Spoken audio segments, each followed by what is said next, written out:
Most people walk past the Marks & Spencer jewelry counter without pausing. It's positioned between the handbags and the scarves, staffed by people in M&S uniforms, surrounded by the general aesthetic of a high-street department store. There's nothing that screams luxury or collectability, which is exactly why some of the best value jewelry finds in the UK are sitting on those counters right now, getting ignored by people shopping for fashion accessories. The difference between someone who knows and someone who doesn't is what this video is entirely about. Starting with number 7. Number 7. M&S 9-carat gold jewelry from their Heritage Collection. M&S launched their Heritage Collection as a specific range of solid 9-carat gold pieces, mostly classic designs like simple chains, hoops, and stud earrings. These pieces are clearly marked and hallmarked. The gold content is real and verified, but because they're sold in the M&S jewelry section at prices that make them accessible, people assume they're costume jewelry, significantly plated. They're not.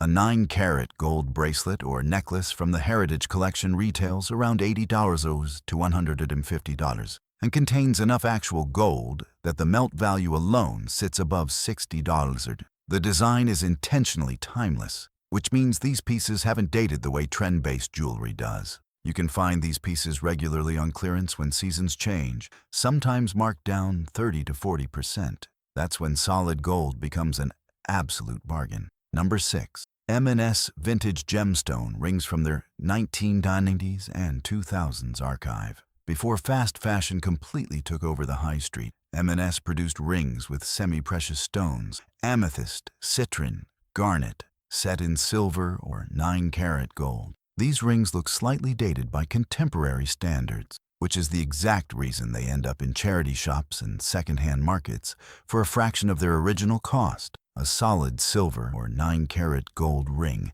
with a genuine semi-precious stone from M&S archive, in good condition with clear hallmark, will hold its value much better than trend-based costume pieces. You can find these regularly in charity shops and on online marketplaces priced at $5 to $20. Despite containing silver or gold that's worth significantly more. The only barrier is recognizing an M&S hallmark and understanding that the stone inside is real. Number 5. M&S Pearl Jewelry with Silver Setting. M&S has produced pearl jewelry off and on for decades. Strands of pearls, pearl studs, pearl pendants, all in silver setting. These pieces look like exactly what they are.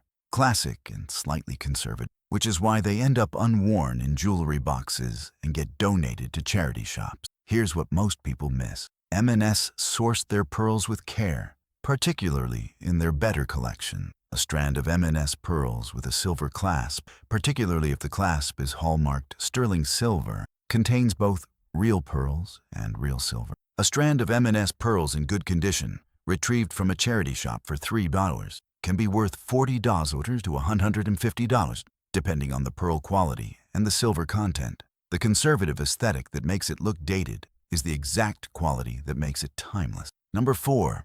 M&S designer collaboration pieces from limited collection. Every so often, M&S releases limited collaboration collections with established jewelry designers. These pieces get marketed briefly, then disappear from stock as new seasons arrive. Because they're sold at M&S prices rather than designer prices, people don't recognize them as being anything special. They just see M&S.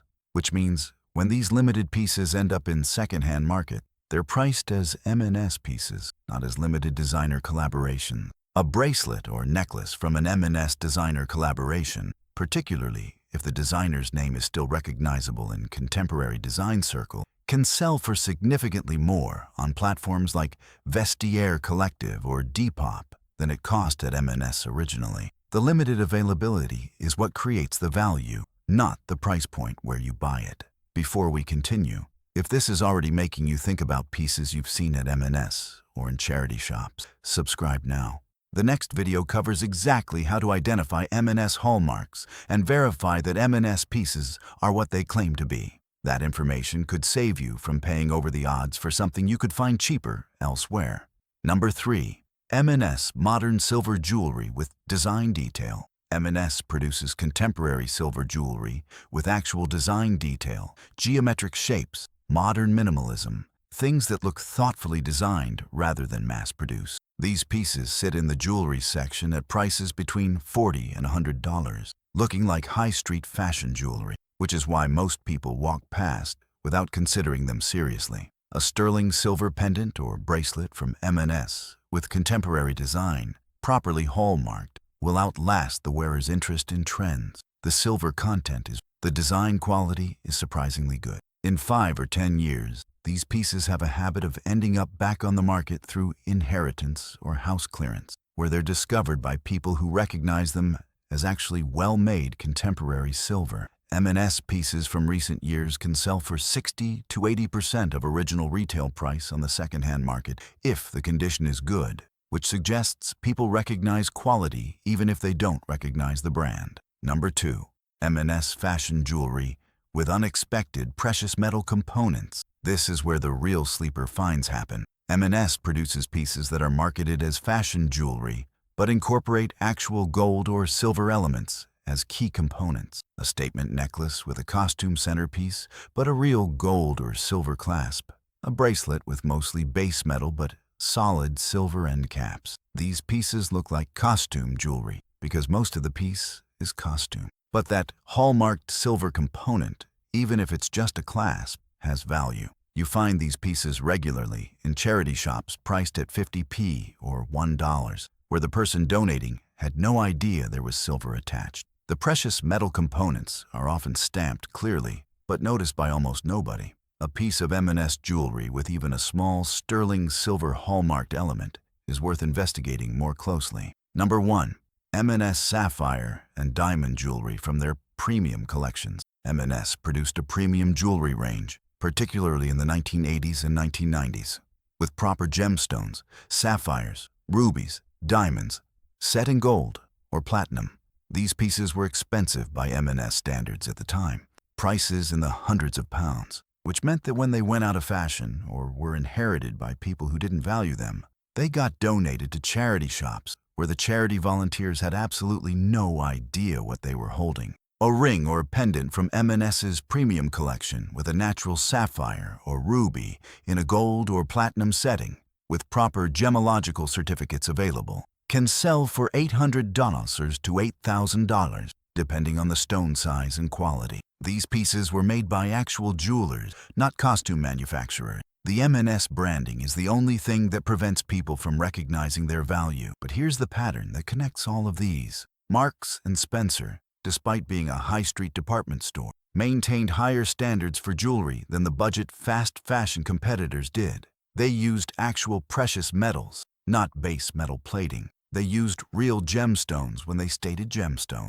They hallmarked their silver. They maintained a house style that prioritized timeless design over trend chasing. All of that is the exact opposite of what fast fashion jewelry retailers did, which means M&S jewelry, even pieces bought 15 or 20 years ago for $30 or $40, has aged better than costume jewelry from brands that made headlines for quality issues. The reason M&S jewelry gets ignored is that it doesn't have the brand prestige of a luxury jeweler, and it doesn't have the visual impact of trend-based fashion jewelry. It sits in the middle, looking like exactly what it is, a sensible, well-made piece from a department store. That sensibility is precisely what makes it valuable now. Pieces that were designed to last rather than to be replaced. Pieces in real materials rather than costume materials. Pieces with genuine gemstones rather than glass. All of that is worth considerably more now than it was when people bought them without thinking. Every charity shop in this country has M&S jewelry. Most of it is priced at 50p to $3, without anyone checking whether there's a hallmark, whether the materials are real, whether the piece has actual value. The difference between someone who walks past an M&S charity shop piece and someone who checks the inside of the band or the clasp for hallmarks could be 20 or 30 pounds. Could be more if the piece is from a premium collection. Tell me in the comments if you found M&S jewelry in a charity shop and what you discovered about it. And if you currently own M&S jewelry you've never really paid attention to, take it out right now and check for hallmarks. You might be surprised what you find. Share this video with someone who regularly donates to or shops in charity shops, because that share might be the difference between them giving away something valuable and actually recognizing what they're holding.